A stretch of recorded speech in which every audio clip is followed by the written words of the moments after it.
All right, Chucky fans, let's talk about the seventh movie in the Child's Play saga, 2017's Cult of Chucky.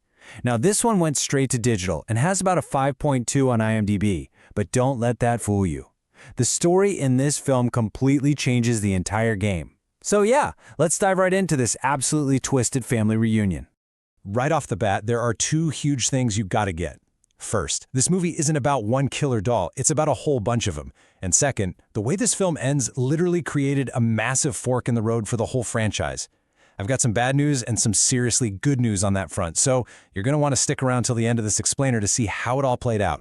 So, our story picks up 4 years after the absolute terror of Curse of Chucky. And wow, a lot has changed for our main characters. The hunter, well, he's become the keeper, and the survivor, she's been tragically convinced that she's the villain. So you've got these two parallel stories. On one side, there's Andy Barclay, Chucky's original nemesis, who's now living this isolated life completely off the grid. And on the other side, you have Nicka Pierce, the last film's final girl, who has been completely and utterly broken by the system. Let's dig into their situations a little more.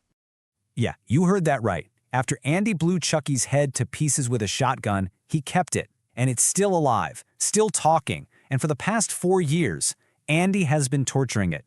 It's his own personal payback for everything Chucky's ever done. I mean, talk about a role reversal, right? Meanwhile, Nicka is living an absolute nightmare. Her manipulative therapist, a guy named Dr. Foley, has somehow convinced her that Chucky was just a figment of her imagination, and that she was the one who massacred her own family. So now she's in group therapy, just completely defeated and believing this horrible lie.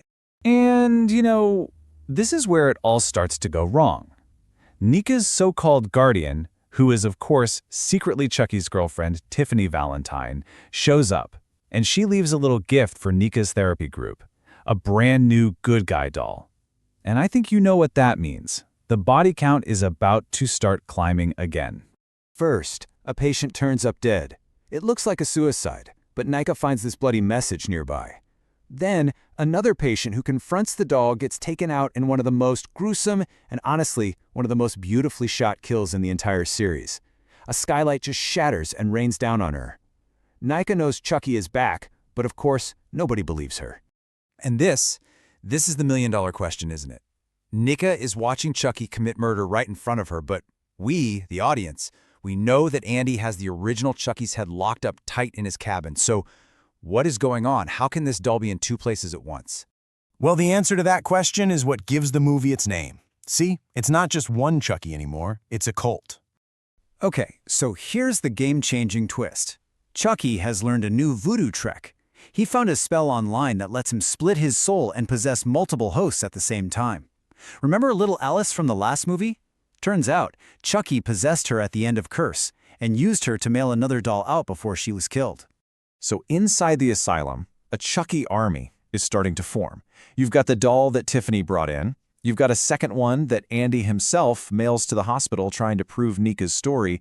And then there's even a third, one-armed doll that shows up. They're building an army.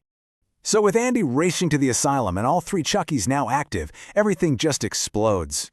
The cult has a master plan, and believe me, it is way more twisted than just killing a few patients.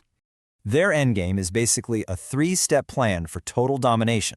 Step 1, they don't want to kill Nicka, they want to possess her. Step 2, they need to take Andy Barclay off the board for good. And finally, Step 3, they're going to escape and reunite with their matriarch, Tiffany. And they actually pull it off. The Chuckies chant the spell, and a piece of Charles Lee Ray's soul transfers right into Nicka's body. And in this absolutely shocking twist, the possession heals her paraplegia. She stands up and walks for the first time in years. And as she tells her horrified therapist, "I'm Charles now." Andy bursts in, ready for the final showdown, but he's too late. The now possessed Nicka easily overpowers him, locks him inside his own cell, and leaves him to take the fall for every single murder that's happened in that asylum. The hero has just become the scapegoat. And this just perfectly shows the villain's complete and total victory. Chucky Nicka just walks right out of the asylum, reunites with Tiffany, and they drive off into the night. Oh, and in the back seat, the Tiffany doll, also alive and just cackling away. The evil family is back together, and they are stronger than ever. So that incredibly bleak ending, plus a post-credit scene where we see another original character, Kyle, return, it left fans absolutely desperate for a sequel. But what happened next was, well, it was complicated. Okay, here's the deal. The bad news? In 2019, the studio rebooted Child's Play with a totally unrelated story about a rogue AI doll. But the good news for all of us who love this original timeline is that the creator, Don Mancini, he refused to let his story die. He took his characters and he went and created a TV series.